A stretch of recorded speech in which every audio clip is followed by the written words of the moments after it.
Hello everyone! Today we'll demonstrate how to connect our Machenike-G3V2 controller to FEC via Bluetooth mode.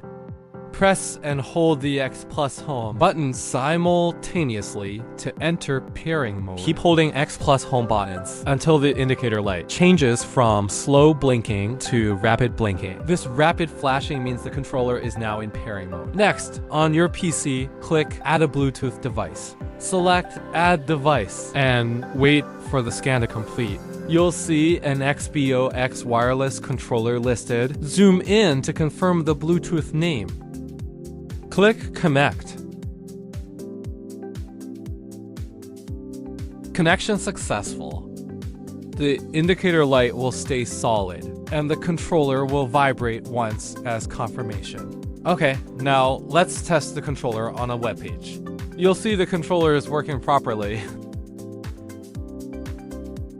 That's the simple process for Bluetooth pairing. Then, when you want to use it again, you can connect automatically.